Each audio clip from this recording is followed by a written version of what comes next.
आणि आता बातमी सोनं खरेदी करणाऱ्यांसाठी अत्यंत महत्त्वाची आहे. जर तुम्ही सोनं खरेदी करण्याचा विचार करत असाल तर हा व्हिडिओ शेवटपर्यंत पाहणं खूप गरजेचं आहे, कारण सोन्याच्या किमतीत मोठा उलटफेर झालाय. सोन्याने जो विक्रमी उच्चांक गाठला होता त्या किमतीत तब्बल 10% घसरण झालेली आहे. विक्रमी दरावर पोहोचलेलं सोनं आता थेट 92,000 रुपयांच्या आसपास आलेलं आहे. ही घसरण केवळ भारतातच नाही तर जागतिक बाजारातही सोन्याचे भाव खाली आले आहेत. यामागची कारणं काय आहेत?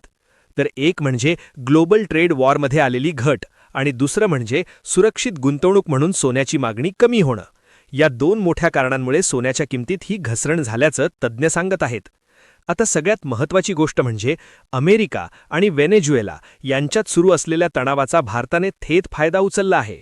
या आंतरराष्ट्रीय तणावाचा परिणाम भारतीय सराफा बाजारावर झाला असून भारत सरकारने सोन्याचे नवे दर फिक्स करण्याचा मोठा निर्णय घेतला आहे.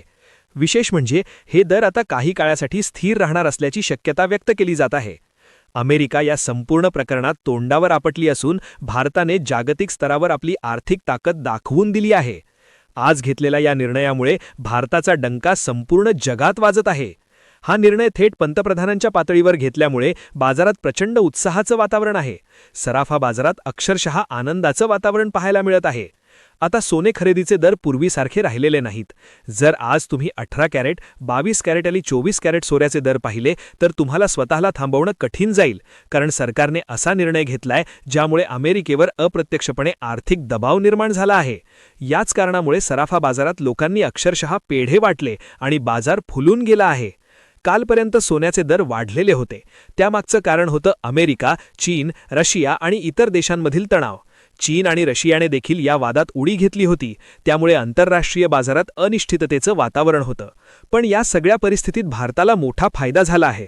आज सोने आणि चांदीचे दर पूर्णपणे बदललेले दिसत आहेत.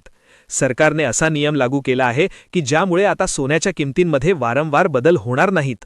आज सकाळी जे दर तुम्ही पाहिले होते ते बदलले असून आता नवे दर अधिकृतपणे लागू झाले आहेत, 18 कॅरेट, 22 कॅरेट आणि 24 कॅरेटसाठी. अनेक लोकांना वाटतं की सोन्याचे दर आपल्या देशात ठरतात, पण प्रत्यक्षात तसं नसतं. आंतरराष्ट्रीय घडामोडी, विशेषतः अमेरिका, रशिया आणि चीनमध्ये काय सुरू आहे यावरूनच सोने चांदीचे दर ठरत असतात. गेल्या काही महिन्यांमध्ये सोन्याचे दर वाढण्यामागचं कारण अमेरिकेचे आर्थिक वाद आणि डॉलरची मजबूती हे मोठं कारण होतं. डॉलर अक्षरशः वादळाच्या वेगाने वाढत होता. डॉलर खाली आणण्यासाठी भारत सरकारने मागील महिन्यांमध्ये काही महत्त्वाची पावलं उचलली होती, पण तरीही सोन्याचे दर वाढतच होते. मात्र अखेर अमेरिका तोंडावर आपटली. अमेरिका आणि व्हेनेझुएला यांच्यातील वादामध्ये रशिया आणि चीन उतरले आणि सगळ्यांना वाटत होतं की परिस्थिती आणखी बिघडेल. पण याच वादाचा भारताला मोठा आर्थिक फायदा झाला. जसं म्हणतात, दोघांच्या भांडणात तिसऱ्याचा फायदा, अगदी तसाच फायदा भारताला झाला आहे. या फायद्याचा परिणाम फक्त सोन्या चांदीपुरता मर्यादित राहणार नाही, तर येत्या काळात डिझेल आणि पेट्रोलचे दरही कमी होण्याची शक्यता व्यक्त केली जात आहे, कारण कच्च्या तेलात भारताला अब्जो रुपयांचा फायदा झालेला आहे. आता प्रश्न असा आहे, सामान्य ग्राहकांना सोनं खरंच स्वस्त मिळणार का? नेमकं किती रुपयांनी सोनं कमी झालं आहे? 18, 22 आणि 24 कॅरेटचे आजचे ताजे दर काय आहेत? डॉलर कमी होत असल्यामुळे सोन्याच्या दरांमध्ये कसा बदल झाला आहे? सरकारने नेमका कोणता निर्णय घेतला आहे आणि कोणते दर आता फिक्स झाले आहेत? हे सगळं आपण पुढे सविस्तर पाहणार आहोत. ही आहे 2026 मधली सोने चांदीच्या बाबतीतली सगळ्यात मोठी बातमी.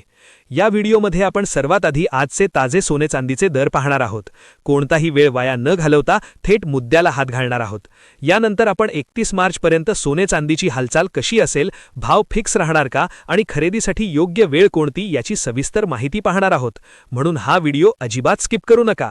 हा व्हिडिओ फक्त शैक्षणिक उद्देशाने तयार करण्यात आला आहे. यामधील माहितीला आर्थिक सल्ला समजू नका. तुम्हाला ही माहिती कशी वाटली हे कमेंटमध्ये नक्की कळवा. किती दर आल्यावर तुम्ही सोनं खरेदी कराल आणि तुम्ही सध्या खरेदी करणार की थांबणार? चॅनलवर नवीन असाल तर सबस्क्राईब करा. धन्यवाद. जय हिंद, जय महाराष्ट्र.